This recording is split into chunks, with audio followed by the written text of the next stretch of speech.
సంఘానికి సండే తీసుకొని వెళ్ళారు. నేను స్తోత్రం స్తోత్రం స్తోత్రం అంటే ఆడవాళ్ళకి మెడలో పుస్తలు అవి ఉంటాయి కదా అన్యులకి, ఆ పుస్తల్ని అది స్తోత్రం స్తోత్రం అంటే నాకు నవ్వొచ్చేది. అది దేవుణ్ణి ఉచ్చరిస్తున్నారు, దేవుని నామానికి మహిమ తెస్తున్నారని నాకు తెలీదు. అప్పుడు నవ్వుకునేదాన్ని. అయితే ఆమె చెప్పింది, ఒక 2-3 సార్లు చెప్పారు. 4 గంటలకి 3 గంటలకి ఆమెకి లేచి ప్రార్థన చేసుకునే అలవాటు ఉందనమాట. మీకు ఎందుకు చెప్తున్నానంటే మీ పిల్లల కోసం మీరు ప్రార్థన చేస్తారు, ఆ ప్రార్థన చాలా విలువైనది.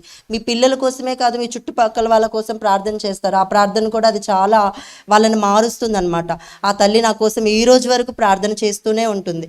అలా నేను అక్కడ 5th 6th 7th అయిపోయింది. మా నాన్న వాళ్ళు ఇక్కడికి వచ్చేసారు. హైదరాబాద్ వచ్చిన తర్వాత నేను 10th క్లాస్ అయిపోయింది. 10th క్లాస్ అయిన తర్వాత ఇక్కడికి వచ్చాను. వచ్చిన తర్వాత మా నాన్న చూసి షాక్ అయ్యారు. నీ వాయిస్ ఇలా ఉంది ఏంటి, నీ బిహేవియర్ ఇలా ఉంది ఏంటి. అప్పటికి చాలా గ్యాప్ వచ్చేసింది నేను ఫ్యామిలీతో బ్రతకడం. అట్లా మా నాన్న నన్ను పైనుంచి కింద దాకా చూసి అసహించుకొని వెళ్ళిపోయారు ఇంటికి. నేను సరే అని అట్లా పట్టుకొని వెళ్ళాను. వెళ్ళిన తర్వాత మా నాన్నకి కాలు దెబ్బ తాకింది. అవన్నీ అయిపోయాయి. అన్నీ అయిపోయిన తర్వాత ఆయన నన్ను చూసి అసహించుకునేవాడు. మా అమ్మకేమో నన్ను చదివించాలి, మంచి ఉద్యోగం చేయించాలి, అందరి పిల్లల్లో మంచి ఉన్నత స్థాయిలో ఉంచాలని మా అమ్మకి చాలా ఆశ. మా నాన్న ఎట్లా అంటే చదువు వద్దు, ఏమి వద్దు, ఇంత అవమానకరంగా ఉన్నారు, వద్దు మనకి, అవసరమా ఇదంతా అని చెప్తే మా అమ్మ ఇంట్లో పాసి పని చేసి, ఇళ్ళల్లో పని చేస్తారు కదా, మా అమ్మ పని చేసి నన్ను చదివించేది. మా అమ్మ నా కోసం చాలా కష్టపడింది. వాళ్ళు అన్యులే, కానీ నేను అవన్నీ నాకు తెలీదు. యవ్వన వయసులో ఇప్పుడు యవ్వనస్తులు కూడా చాలామంది ఉన్నారు. తల్లిదండ్రులు ఎంత బాధపడతారు, మీరు చేసే పనులను బట్టి వాళ్ళు ఎంత దుఃఖపడతారో ఒక్కసారి ఆలోచించండి. నా తల్లి ఎంతో కష్టాలు పడింది. నాలుక మీద తప్ప మా అమ్మకి బాడీ అంతా దెబ్బలే మా నాన్న కొడితే. అలా మా నాన్న అన్నం తినేటప్పుడు స్కూల్ అయిపోయింది. కాలేజీలో జాయిన్ అయిన తర్వాత కాలేజ్ నుంచి వచ్చిన తర్వాత పిల్లలందరూ ఫ్యామిలీ అందరూ కలిసి కూర్చొని తినే అలవాటు ఉంటుంది. అలా మా ఫ్యామిలీ కూడా ఉంది. అలా అన్నం తింటుంటే మా నాన్న తాగి ఉండేవారు కదా, కాళ్ళు చాపుకొని అన్నం ఆయన తినే అన్నాన్ని ఆయన నెత్తి మీద వేసుకొని నాకు శాపాలు పెట్టేవాడు. నువ్వు ఇలా అయిపోవాలి, ఇలా గోపుకోవాలి, చేతులు ఇలా అయిపోవాలి, అట్లా అయిపోవాలని మస్తు అనేవాళ్ళు. అన్నప్పుడు అన్నం తింటాం కదా, అన్నం తినే అన్నం ఇక్కడ ఆగిపోతే మీకు ఎలా ఉంటుందో ఒకసారి ఆలోచించండి. అన్నం లోపలికి వెళ్ళక బయటికి రాక ఏడుపు వస్తూ ఉంటే మొత్తం బిగబట్టేసినట్టు అయిపోతుంది.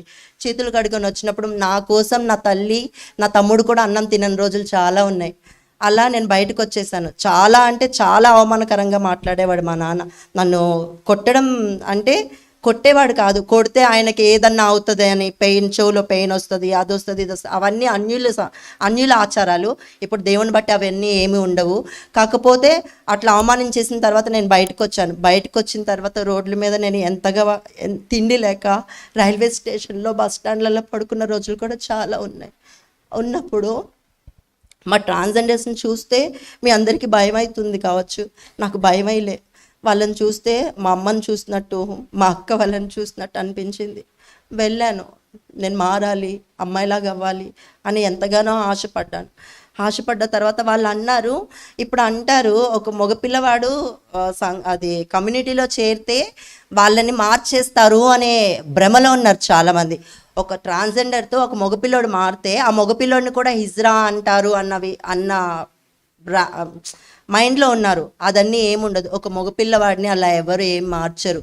ఎందుకంటే నాకు మా కమ్యూనిటీ వాళ్ళు చెప్పారు, పెద్దవాళ్ళు, ఏం చేస్తున్నావు, వాళ్ళు నన్ను గుర్తుపట్టారు నేను ట్రాన్స్జెండర్నని. అయితే వాళ్ళు చెప్పారు, ఏం చేస్తున్నావు అంటే నేను ఇలా వచ్చేసాను అని చెప్పేసి ఏడ్చుకుంటూ బాధపడుతుంటే వాళ్ళు అన్నారు, ఏం చదువుతున్నావు అంటే నేను ఇంటర్ అయిపోయింది, ఇంటర్లో ఉన్నాను, 2nd ఇయర్, ఇప్పుడు అయిపోతుంది ఇంకో 2 monthsలో అని చెప్పి నేను చెప్పాను. చెప్పినప్పుడు అవునా, నువ్వు ఇంటర్ చేసిన తర్వాత డిగ్రీ చేసి మంచి ఉద్యోగం తెచ్చుకోవాలి, మనకు పేరు నిలబెట్టాలి అన్నారు వాళ్ళు. అన్నప్పుడు నా ఇంట్లో నాకు సపోర్ట్ చేయట్లేదు, నేను చాలా బాధపడుతున్నాను, నేను ఉండను, మీరు నన్ను తీయకపోతే నేను చచ్చిపోతాను అని చెప్పాను. రైల్వే స్టేషన్కి వెళ్ళాను. నేను సికింద్రాబాద్ రైల్వే స్టేషన్ ఉంది కదా, సూసైడ్ చేసుకుందామని కూడా వెళ్ళాను నేను. అయితే వాళ్ళు అన్నారు, ఇవన్నీ ఏం చేయకు, మా జీవితాలే పాడైపోయినాయి, నీ జీవితం పాడు చేసుకోకు అన్నారు. వాళ్ళకి ఏం అవసరం లేదు, కమ్యూనిటీలో చేర్చుకోవాలంటే నాలాంటి వాళ్ళు చాలామంది ఉన్నారు. నేను వచ్చాను కదా వాళ్ళ దగ్గరికి, నన్ను చేర్చుకోవచ్చు కదా. వాళ్ళు ఎందుకు చెప్పారు, వాళ్ళ ఎక్స్పీరియన్స్ వాళ్ళు చెప్పారు. సమాజం ఎలా చూస్తారు, ఎన్ని మాటలు అంటారు, చేసుకుంటారు, ఎంతగా దుఃఖపరుస్తారు, అవన్నీ చెప్పారు. అయితే సరే అని చెప్పేసి ఆలోచించి, అమ్మా నన్ను అట్లా అంటే నేను బ్రతకలేను, నాకు చావు ఒకటే దారి అన్నాక కాలేజ్ ఆ ఇంటర్ చేస్తూ ఉండగానే దావతులకి వాటికి వీటికి వెళ్ళేదాన్ని. వెళ్ళినప్పుడు మా నాన్నకి తెలిసి నన్ను చాలా కొట్టి అవమానకరంగా మాట్లాడి వెళ్ళిపోమని చెప్పేసి బట్టలు అవన్నీ బయట వేసి పంపించేశారు. కానీ మా నాన్నకి నేనంటే ప్రాణం చెప్పాలంటే.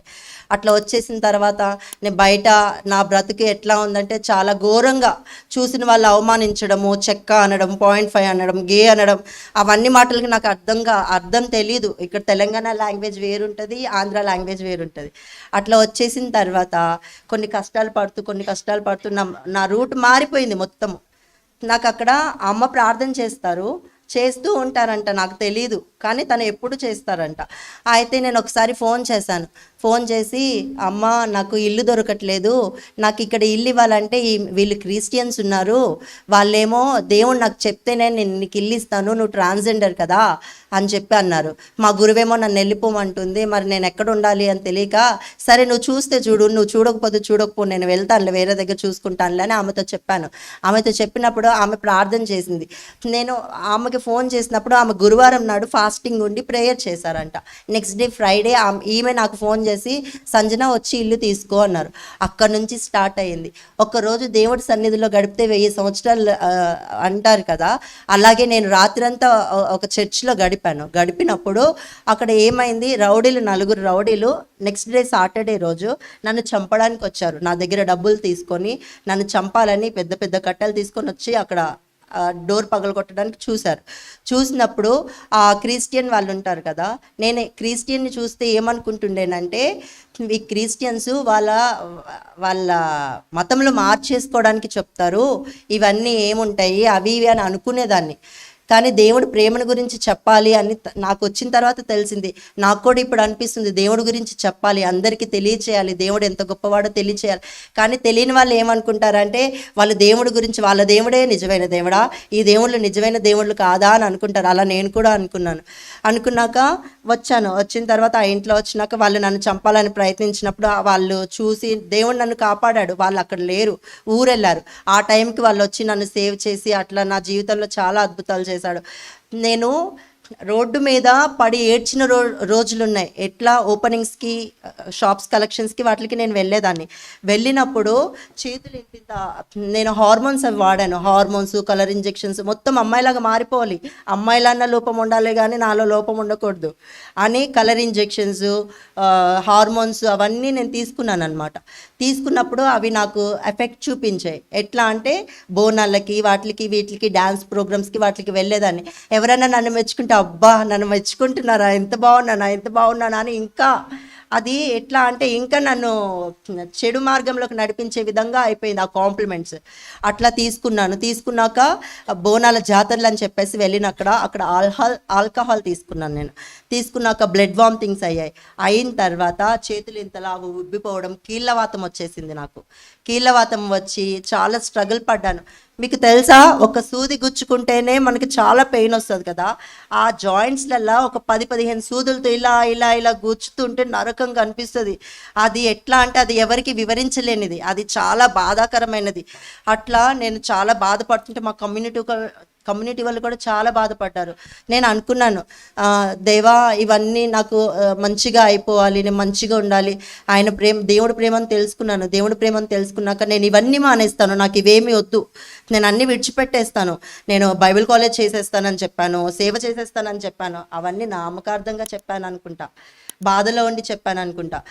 అయితే అది చేసేస్తాను ఇది చేసేస్తాను అని నేను అనుకున్నాను. మా ఫ్రెండ్స్తో కూడా అన్నప్పుడు వాళ్ళు అన్నారు, ఎందుకే నువ్వు ఇవన్నీ చేయడం అవసరమా, నీకు ఇవన్నీ ఎందుకు, మంచిగానే ఉన్నావు కదా, తగ్గిపోతుందిలే. అది వాళ్ళు కూడా నాతో పాటు ఏడ్చారు. ఆటోలో కూర్చుంటే ఆ బాధ అది ఎట్లా అంటే ఏడుపు వస్తూనే ఉంటుంది. నా తమ్ముడు ఆ టైంలో నా కోసం వెతుక్కుంటూ వచ్చాడు హైదరాబాద్కి, ఎక్కడున్నాను అని. వచ్చినప్పుడు నా తమ్ముడు హగ్ చేసుకొని ఏడ్చిన తర్వాత నేను కొంచెం డబ్బులు సంపాదించాను, బంగారాన్ని సంపాదించిన తర్వాత అప్పుడు నా దగ్గర డబ్బులు వాళ్ళకి ఇవ్వడానికి నా దగ్గర డబ్బులు లేవు, బంగారం ఉంది. మా తమ్ముడు పెళ్లి చేసుకొని వచ్చాడు. ఏదో ఒకటి పెట్టాలి, మా మరదలకి ఏదో ఒకటి పెట్టాలి, మా తమ్ముడికి ఏదో ఒకటి పెట్టాలని ఆశతో ఉన్నాను. వాష్రూమ్కి వెళ్ళాలన్నా నుంచునే పరిస్థితిలో లేను, ఆ, మాట్లాడే పరిస్థితిలో లేను. ఎవరితో మాట్లాడడానికి నాకు ఆ, అనిపించేది కాదు, ఎవరితో మాట్లాడాలనిపించేది కాదు. నువ్వు స్వస్థపరుస్తావంట కదా, నువ్వు నిజమైన దేవుడు ఒక క్యాలెండర్, అది క్రిస్టియన్స్కి న్యూ ఇయర్కి ఇస్తారు కదా మనకి, ఆ క్యాలెండర్ దగ్గర మోకరించి నా శరీరం మీద గాయాలు పడితే మా నాన్న అన్నారు కదా, అవన్నీ నా తండ్రి ఎన్ని మాటలు అన్నాడే, ఇవన్నీ జరుగుతున్నాయా? ఇక్కడ గొక్కితే ఇక్కడికి వస్తుంది రక్తం, ఛాతి మీద గొక్కితే పొట్ట దగ్గరికి వస్తుంది, కాలు దగ్గర గొక్కితే అరికాల వరకు వెళ్తుంది, రక్తం కారుతూ ఉంటుంది. యోబుని చూశారు కదా, యోబుకి గాయాలు ఎట్లా వచ్చాయి, ఆ విధంగా నాకు గాయాలు వచ్చాయి. ఆ పెయిన్ శరీరాన్ని చూసుకుంటుంటే చాలా బాధ అనిపించేది. నా శరీరాన్ని చూసుకుని నేను చాలా డిప్రెషన్లోకి వెళ్ళిపోయాను. ఎంత అంటే చచ్చిపోవాలన్నంత. నేను మారాలనుకున్నా, నేను ఎందుకు ఇట్లా అయిపోతున్నా, అందరితో అవమానకరంగా మారిపోయానే, ఇవన్నీ ఎందుకు జరుగుతున్నాయి నా జీవితంలో? నేను ఎవరికి అన్యాయం చేయలేదే, నేను ఎవరికి ద్రోహం చేయలేదే, నా బ్రతుకు ఎందుకు ఇలా అయిపోతుంది అని ఎంతగానో ఏడ్చిన రోజులున్నాయి, తినని రోజులున్నాయి. ఫాస్టింగ్స్ ఉన్నప్పుడు దేవుడు అద్భుతంగా నా జీవితంలో 3 సార్లు వాటర్ చల్లారనమాట. ప్రేయర్ చేసి ఒక దైవజనుడు అయితే ప్రేయర్ చేసి వాటర్ చల్లినప్పుడు నాకు అప్పుడు తెలియలేదు ఆయన నన్ను స్వస్థపరిచారని. తర్వాత తెలిసింది. ఎంతగానో అంటే తల్లిదండ్రులు లేక, తోడబుట్టిన వాళ్ళు లేక, చుట్టుపక్కల వాళ్ళు ఆదరించక, ఒకరు ముందుగా మాట్లాడతారు, వెనకేమో ఏవేవో అంటారు, బాయ్స్ ఏమో సతాయిస్తారు, అలా అలా అలా ఎంతోమంది ఎన్నో మాటలు అనేవాళ్ళు. అన్నప్పుడు ఏం చేయాలో అర్థం కాలేనా. మా వాళ్ళు కూడా, ఈవెన్ ట్రాన్స్జెండర్స్ కూడా, వాళ్ళు కూడా బాధపడుతున్నారు. కానీ ఎందుకు నువ్వు ఇట్లా అయిపోతున్నావు అని ఎంతగానో ఏడ్చారు వాళ్ళు కూడా. నాకు ఇవన్నీ తెలియదు. దేవుడు గొప్ప, ఒక క్రిస్టియన్ ఆమె రూమ్ ఇచ్చిందని చెప్పాను కదా, దేవుడు గొప్పవాడని చెప్పింది కదా, దేవుడు నిజంగానే గొప్పవాడైతే ఇంకా అనారోగ్యంతో నేను బాధపడుతున్నా. అప్పుడు ఈ స్కిన్ ప్రాబ్లం వచ్చింది. అప్పుడు దేవుడు నిజమైన వాడంట కదా, స్వస్థపరుస్తాడంట కదా. నా శరీరం మీద ఎన్ని గాయాలు ఉన్నాయి కదా, నన్ను నువ్వు స్వస్థపరుస్తావా అని ఎన్నోసార్లు అడిగా. నా దేవుడు నా జీవితంలో గొప్ప అద్భుతాలు చేశాడు. నేను నామకార్థంగా అన్న మాటలను ఆయన పట్టుకొని నన్ను ఈరోజు బైబిల్ కాలేజ్కి నడిపించి నన్ను ఇంకా రోజు రోజుకి ఆయన ప్రేమను తెలియచేస్తూ నన్ను మార్చుకుంటూ ఈరోజు ఇక్కడ దాకా వచ్చాడు. అదేవిధంగా ఒక ల్యాండ్ సమస్యలో నేను దేనికి పనికిరాని దాన్ని, నాకు చాలా భయం. నేను ట్రాన్స్జెండర్ అని ఒక పేరు అది తగిలించుకొని, ఒక బోర్డు తగిలించుకొని తిరుగుతున్నాను నేను ఈ ప్రపంచంలో. నాకు చాలా భయం. ఎట్లా అంటే ఆ ల్యాండ్ ఓనర్ చనిపోయారు, ఆయన వైజాగ్లో ఉంటారనమాట. అప్పుడు ఏం చేశారు, క్రిస్టియన్ వాళ్ళని చెప్పాను కదా, వాళ్ళు 11 years నుంచి ఆ స్థలాన్ని కాపలాగా ఉంటూ వచ్చారనమాట. వచ్చినప్పుడు వాళ్ళ ఆ పేపర్స్ ఎవరికో దొరికితే తను కూడా ట్రాన్సేన్ అంట. స్థలం ఎవరైతే ఓనర్ ఉన్నారో తను కూడా ఇట్లా సర్జరీ చేసుకోకుండా ఉన్న ట్రాన్స్. అయితే వేరే ఒక అబ్బాయి దగ్గర పేపర్లు ఉండి ఆ అబ్బాయి స్థలాన్ని అమ్మాయాలని ఒక డీసీపీ చేతిలో పెట్టాడు పేపర్లు. ఆ డీసీపీ లీగల్గా రాకుండా ఇల్లీగల్గా కెమెరాస్ అవన్నీ కట్ చేపించి రౌడీలను పెట్టించి ప్రతిరోజు ఎట్లా అంటే నిమిషం దేవుడు లేకపోతే నేను బ్రతకలేను. 9 నెలలు బాధపడ్డాం. ఎట్లా అంటే 9 నెలలు దేవుడితోనే నేను గడిపాను. పొద్దున 3 గంటల నుంచి సాయంత్రం వరకు. పొద్దున 9 గంటలకి పోలీసులు వస్తారు, సాయంత్రం 6 గంటలు దాటితే పోలీసులు రారు. అది మీకు తెలుసో లేదో. ఆ ఇంటికి పోలీసులు వచ్చేవాళ్ళు, మమ్మల్ని బెదిరించాలి, భయపెట్టాలి, పంపించేయాలని. ఎందుకంటే ట్రాన్స్జెండర్ ఈ స్థలాన్ని కబ్జా చేసింది అన్న విధంగా. అట్లా దేవా ఇది నీ చిత్తం ఏముందో నాకు తెలీదు, ఈ స్థలం విషయంలో ఏముందో నాకు తెలీదు, నువ్వు అద్భుతాలు చేస్తావు, నాకు ఇదేమీ అర్థం కావట్లేదు అని ప్రతిరోజు ప్రార్థన చేసేదాన్ని. ప్రతి ఒక్క కొట్లాట నాకు ముందుగా తెలిసేది. అది మళ్ళీ 20 రోజులకి సేమ్ యాజ్ ఇట్ ఈస్గా అదే కొట్లాట జరిగేది. అట్లా ఆ స్థలం విషయంలో దేవుడు ప్రేమను చూపించాడు నాకు. ఫస్ట్ నమ్మకాన్ని చూపించాడు, తర్వాత ఆయన ప్రేమను రుచి చూపించాడు. అంటే ఆయన నన్ను పనిష్ చేశాడు. ఎక్కడి నుంచి, ఒక స్థితిలో నుంచి నన్ను మొత్తి మొత్తి మొత్తి మొత్తి ఆ స్థలానికి తీసుకొచ్చాడు. నేను దేవుడికి కూడా లోబడే మనిషిని కానే కాదు. మనుషులు చెప్తే వీళ్ళ చెప్తారులే అని వదిలేసేదాన్ని. ఆమె చెప్పింది, దేవా నీ గురించి చెప్పి చెప్పి చెప్పి నాకు విసుకొస్తుంది, దీన్ని నీకే అప్పగిస్తున్నా అని ఒక్క మాట అనింది ఆమె, నార్మల్గా నాతో మాట్లాడుతూ. ఆమె చెప్పిన దేవుడి వాక్యాలు ఏది నా బ్రెయిన్లోకి వెళ్ళలేదు.